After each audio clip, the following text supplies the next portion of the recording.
Destination Monte-Carlo, l'essentiel de la vie en Principauté de Monaco, à découvrir sur Fréquence Évasion. Vous écoutez Monte-Carlo Azur, c'est un programme Fréquence Évasion Radio. Destination Monte-Carlo. Mélia Jabel, bonjour, merci d'être avec nous dans Destination Monte-Carlo. Bonjour. Quels sont les principaux objectifs de la société Onergie, basée à Monaco? Alors, ils sont très très simples et empiriques, on va dire. C'est fournir de l'eau obtenue uniquement avec de l'énergie renouvelable. D'accord. Créer des sources d'eau sans polluer.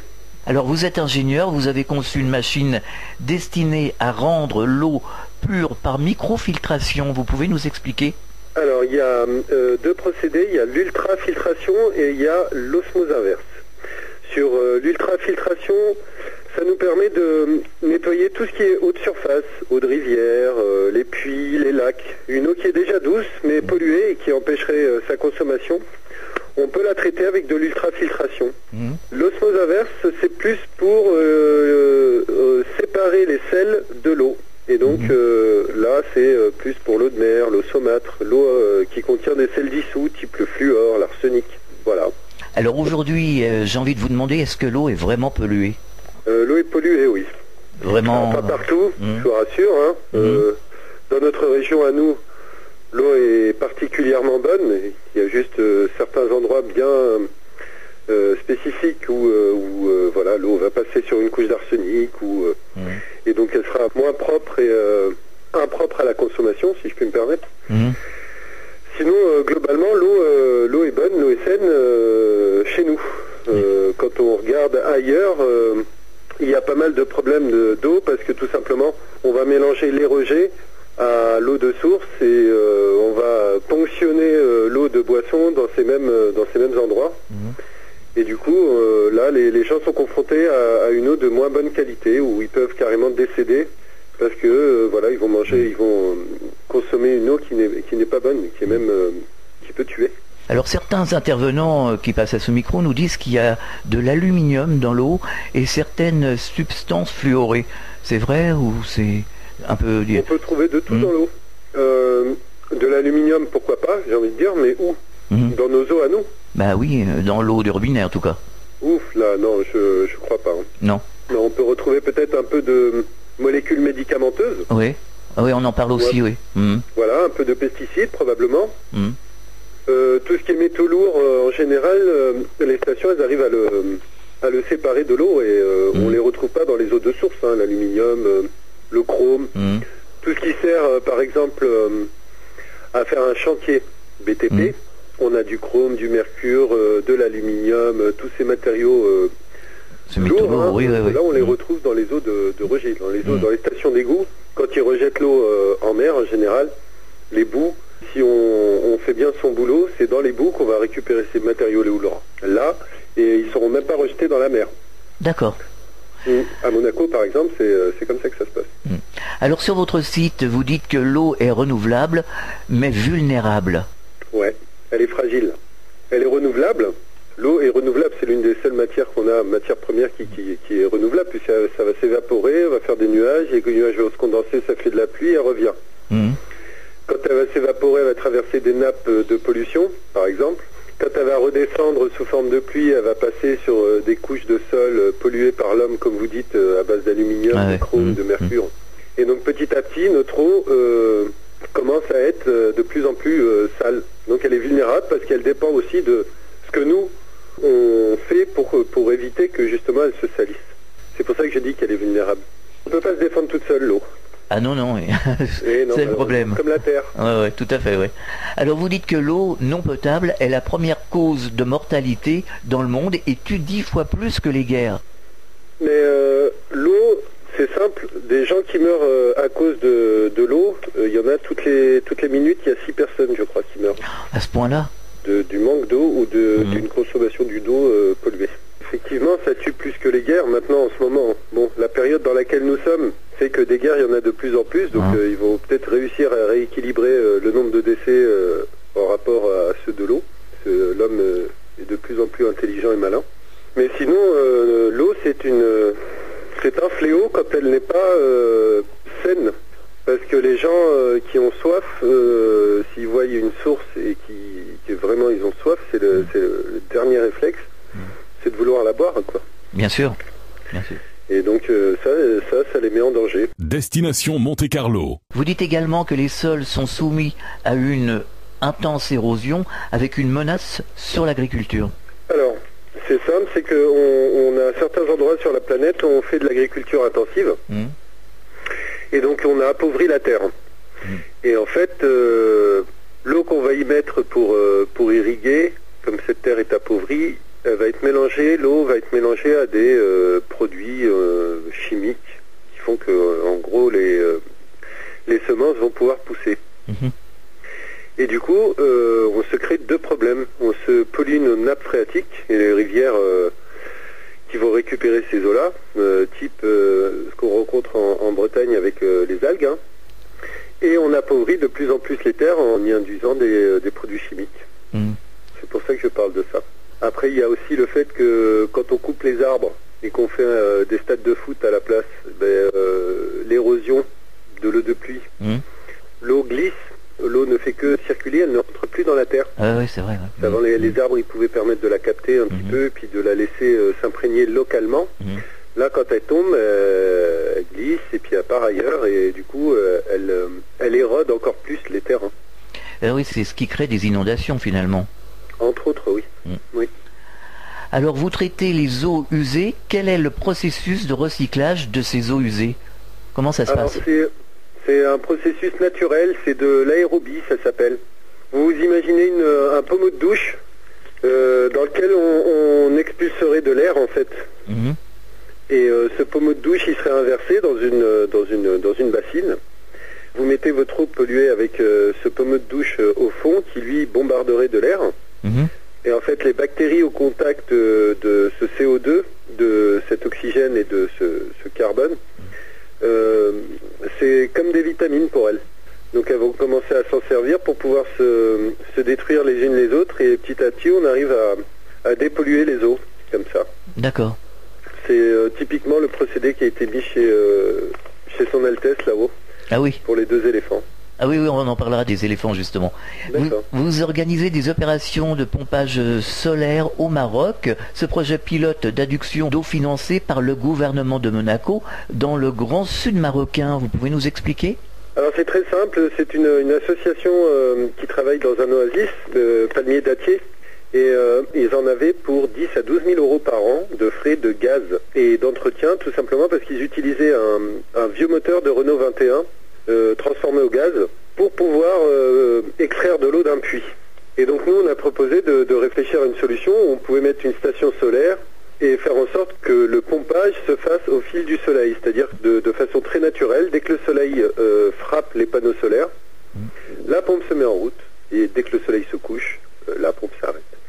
Et en fait on s'est rendu compte rapidement qu'en une journée, nous on pouvait remplir leur bassin 1 fois et demie. Sans consommer ni de gaz, ni d'essence, ni rien du tout, juste avec l'énergie solaire.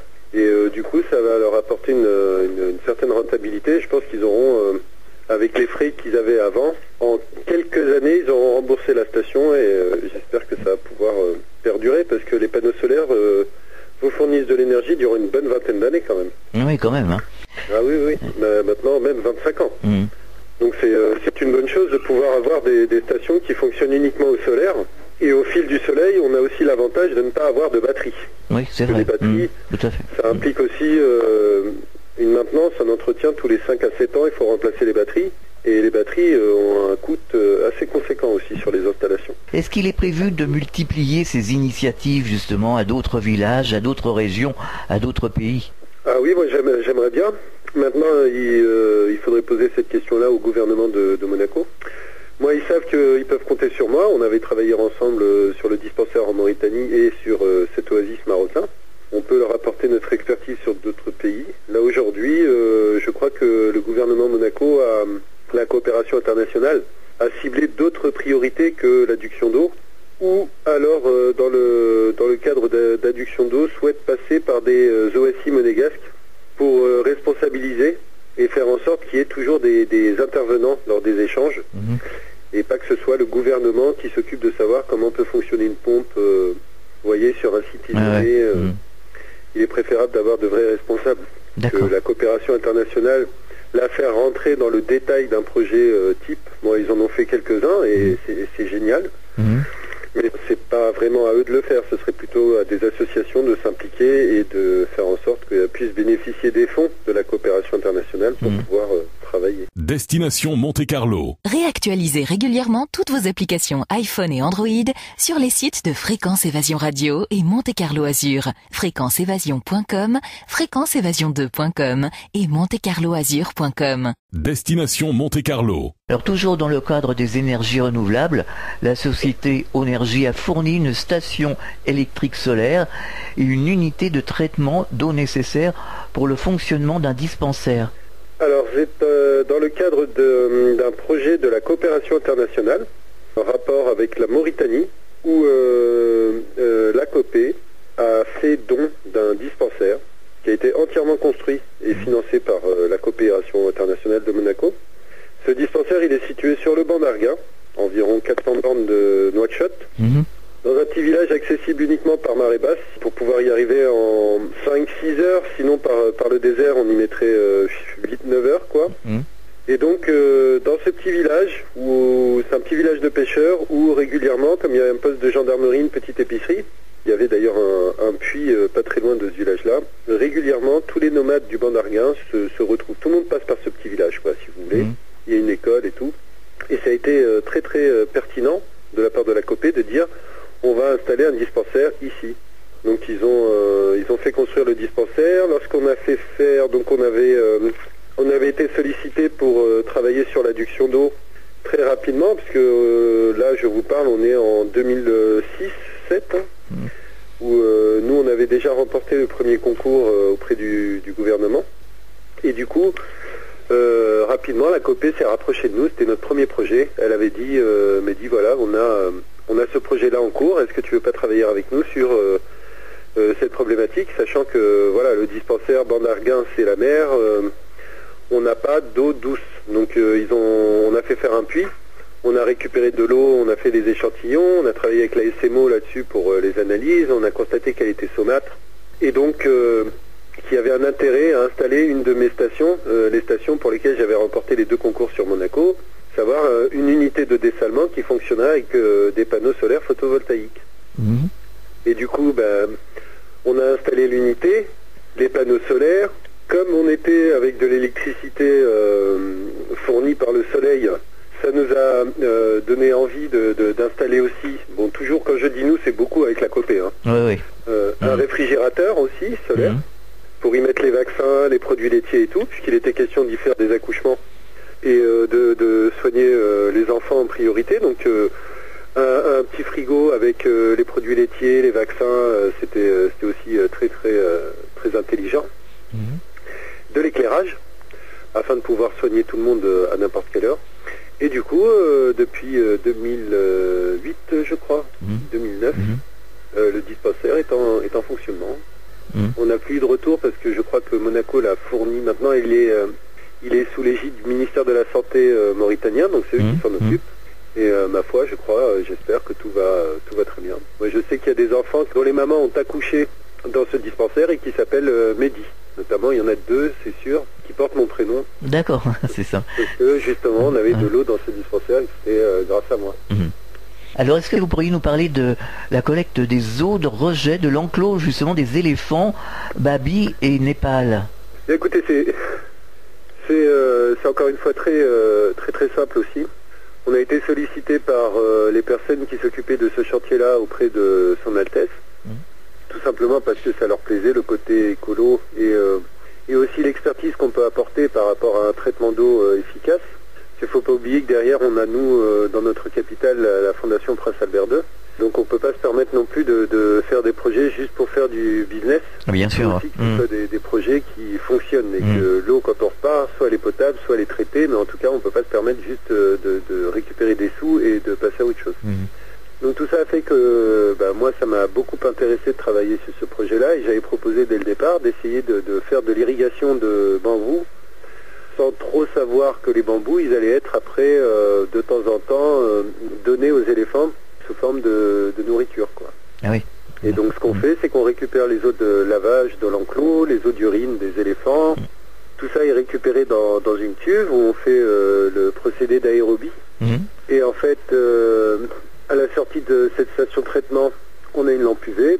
On envoie ça sur les bambous qui, eux, refiltrent un petit peu, récupèrent cette eau-là.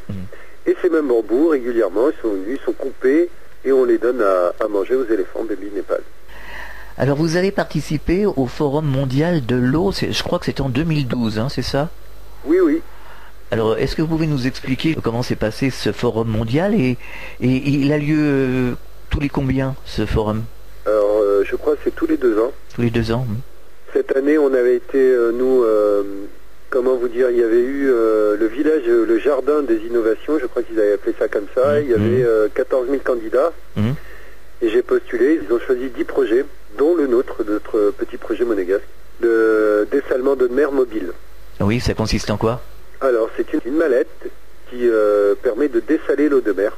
Et en fait, cette mallette fonctionne avec un panneau solaire de 100 watts et un petit pack batterie. Vous avez 72 heures d'autonomie et vous pouvez vous déplacer et aller où vous voulez sans avoir à vous inquiéter de la qualité de l'eau que vous avez à proximité. Vous mettez la pompe de la mallette dans cette eau-là, vous pouvez la boire parce que le procédé utilisé permet de rendre l'eau entièrement déminéralisée. Et donc cette mallette-là, elle est citée sur le site l'eau-a-le-droit.com du Conseil mondial de l'eau et m'a permis de rencontrer Annick Girardin sur Paris, qui est la secrétaire d'État chargée à la francophonie et au développement, et qui m'a permis aussi de remporter pas mal de concours. On est arrivé 5e au concours mondial des jeunes chambres internationales avec Monaco en 2008. Comme on avait été sélectionné parmi les sociétés innovantes pour être représenté sur ce forum mondial de l'eau, il y avait Monseigneur qui avait fait un déplacement aussi pour discuter avec d'autres personnalités, et on avait reçu Madame Gramalia à notre stand. Voilà, l'expo gravité bien sûr autour de l'eau, et nous on avait une solution de filtration et de traitement de l'eau mobile qui est adaptable à peu près partout et qui permet de soulager les personnes à hauteur de 30 litres par heure. Quand même, ouais. Donc c'est pas mal. Parce que dès que vous pouvez traiter de l'eau de mer, vous pouvez traiter n'importe quoi. Destination Monte-Carlo. Oui, justement. Alors ça résolverait la pénurie d'eau, entre guillemets. Permettrait, oui. Oui, ça permettrait, ouais. Est-ce que vous avez des projets à la société Eau Énergie? Alors on a quelques projets, oui, comme la machine qui vous a incité à me contacter pour cette interview, le MOB, qui est une machine manuelle pour traiter les eaux de rivière et de surface. On a divers projets avec cette machine car elle est assemblable à peu près par n'importe qui. Ce sont des composants qu'on retrouve dans les quincailleries, c'est de la plomberie générale. Et donc l'innovation de cette machine, c'est pas tant le traitement de l'eau en soi, c'est qu'on puisse la rendre accessible à tous. Alors en 2 mots, ce serait de pouvoir monter des ateliers locaux avec des produits locaux pour assembler cette machine, réduire son coût, créer des emplois et permettre la résolution des problèmes d'accès à l'eau. D'accord. Et c'est tout ce que permet cette unité au MOB. Donc on a quelques projets, oui, notamment sur l'océan Indien, l'Amérique du Sud, et pas mal de sollicitations entre le Burundi, l'Égypte et le Maroc. Dans le sud marocain Là, ce sera pas dans le sud, ce sera plutôt pour diffuser à peu près un peu partout où on a des WED et au final les gens sont obligés d'attendre après un camion-citerne pour avoir de l'eau. Alors vous avez un site internet, vous allez nous rappeler l'adresse de votre site internet? Alors c'est www.energie.mc et dessus il y a le moyen de nous contacter avec un petit onglet nous contacter tout simplement. On peut poser des questions. Moi, je suis à la recherche d'interaction avec les populations. Je travaille là en ce moment avec le Conseil général aussi. Et voilà, on est demandeur de sollicitations pour pouvoir démontrer que mes solutions fonctionnent. C'est des solutions à taille humaine, donc on n'est plus obligé de passer par les grosses majors pour se soulager en eau. Alors pour terminer, est-ce que vous auriez un message adressé aux auditeurs de Destination Monte-Carlo et aux auditeurs en général, qui s'intéressent aux énergies renouvelables par exemple? Eh bien tout simplement, l'eau est un bien précieux. C'est c'est un peu la vie. Donc moi j'ai juste envie de passer le message de réflexion sur les quantités d'eau utilisées chaque jour par nous, les citoyens du monde occidental, et pour quelle finalité. Quand on voit que par exemple on fait le nettoyage de la voirie avec de l'eau potable et qu'il y a des solutions alternatives peu consommatrices d'énergie, voire pas du tout puisqu'elles fonctionnent avec de l'énergie solaire, qui permettrait d'avoir de l'eau pour nettoyer la voirie ou pour faire de l'irrigation ou pour donner de l'eau à de l'élevage par exemple. Il y a des moyens d'économiser l'eau de source, l'eau qui est vraiment riche pour nous et qui nous permettrait de poursuivre la vie. Donc moi ce que j'ai envie de passer comme message, c'est juste avant de consommer de l'eau ou à chaque fois qu'on va consommer de l'eau, est-ce qu'on peut se poser la question de savoir si c'est pertinent d'utiliser autant d'eau pour faire ce qu'on a à faire. C'est vrai, c'est un peu le message. Je vois par exemple sur notre port Hercule les quantités d'eau utilisées par le monde du yachting pour nettoyer des coques de bateaux, sachant qu'on est sur de l'eau de mer qu'on pourrait désaliniser. Il y a des choses à faire encore et le chantier est très très vaste. Bah justement, vous faites des opérations de sensibilisation pour essayer de faire prendre conscience aux gens, où c'est prévu, vous avez eu l'idée de le faire? Alors effectivement, et je vous remercie pour cette question, je développe actuellement avec un professeur de technologie des ateliers dédiés aux élèves de collège et lycée, et voire des élèves un peu plus âgés, type première, seconde. Ça c'est les lycées, mais après il y a d'autres types d'élèves, type ceux qu'on retrouve à l'Alliance française, au Collège international de Valbonne, ou ce genre d'établissement, où on sensibilise les participants à l'eau, et avec l'eau-mob, la machine manuelle pour les eaux de rivière, on peut leur permettre aussi d'en assembler pour pouvoir les installer dans leur commune. Alors j'ai en tête deux exemples concrets sur lesquels on est en train de travailler en ce moment. Avec le lycée FANB à Monaco, on va réfléchir sur la pertinence d'avoir un tel projet pour pouvoir après installer une fontaine à eau sur le plan d'eau à Fontvieille. Et cette machine-là serait conçue en tout cas serait assemblée par les élèves de FANB. Et on a un autre projet de ce type sur la région d'Annemasse, dans l'Aglo, la petite commune d'Ambilly qui a un jardin communal en développement. Et on a proposé que ce soit les établissements scolaires de cette agglomération qui se penchent sur la solution de fourniture d'eau pour pouvoir après l'installer dans leur jardin communal. Et ça permet de sensibiliser et en même temps d'impliquer des populations locales à leur adduction en eau. Merci Mehdi d'avoir participé à Destination Monte Carlo. On en sait un peu plus aujourd'hui sur le recyclage de l'eau, qui est très important. À très bientôt sur cette antenne et vous nous tenez au courant en tout cas. Merci à vous. Je n'hésiterai pas à vous tenir informé, de l'évolution de notre structure. Voilà. Bon courage pour la suite. Merci beaucoup. Destination Monte Carlo, l'essentiel de la vie en principauté de Monaco, à découvrir sur Fréquence Évasion. Vous écoutez Monte Carlo Azur, c'est un programme Fréquence Évasion Radio. Destination Monte Carlo.